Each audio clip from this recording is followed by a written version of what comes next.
Kristopher Rodgers is a very special young man. Despite the difficulties of living with cystic fibrosis, he still manages to lead a very active and fulfilling life. It was at the very young age of just 6 months that his great-grandmother noticed there was a problem.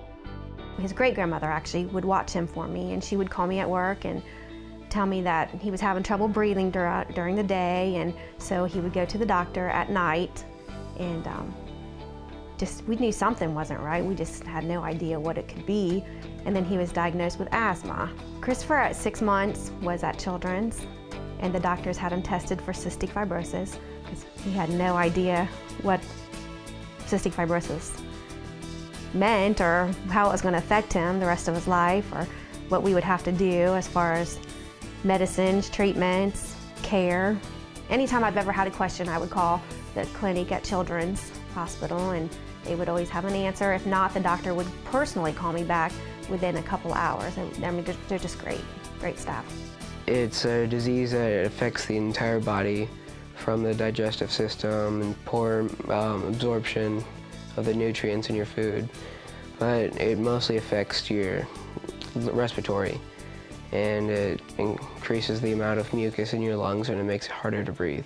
The mucus and the secretions are really thick, and it affects their breathing and their airway. And so he wears a vest, and it shakes him and helps keep the mucus and everything from forming. And it's a very routine life. You always have to do the same thing over and over. Start my vest, sit down, just wait for it to be done. Same thing, morning and night. Luke, I am your father.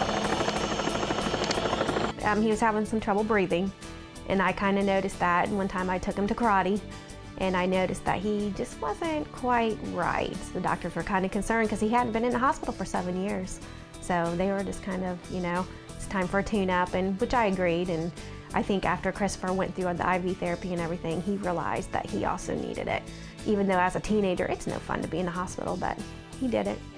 Dayton Children's, they were there all the time. Whenever we needed them, I would call the doctor on call. They're just incredible staff. I mean, everyone is incredible from the clinic. Whenever he was in-house, everyone was just so helpful in his care and his treatment. He always wanted to take karate, and he started going and really enjoyed it. I mean, he's excelled. He's a brown belt now, and we do tournaments all the time, and he's going to international tournaments down in Florida and took a couple first places. I think it's very important when you have a lung disease to keep active, and then that way to stay healthier. So it's important.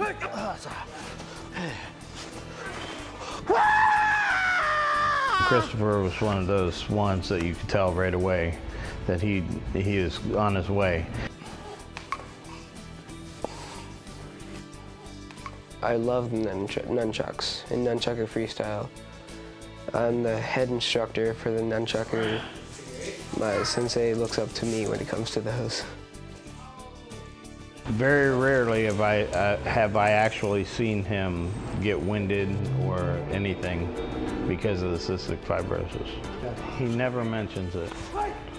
As a matter of fact, when I tell people that he has CF, they're like, no. It's like, yeah, he does. But he never lets on about it, never complains about it. He's gonna make a very good black belt. Kristopher is very dedicated to what he does, and he just took it all in, and he can't wait to be a black belt. That being an ambassador has helped him realize that he's not the only one out there. There's other kids out there that have other issues. Dayton Children's Hospital has been incredible. We need places like that to take care of our children, and I would not hesitate to ever take my child there.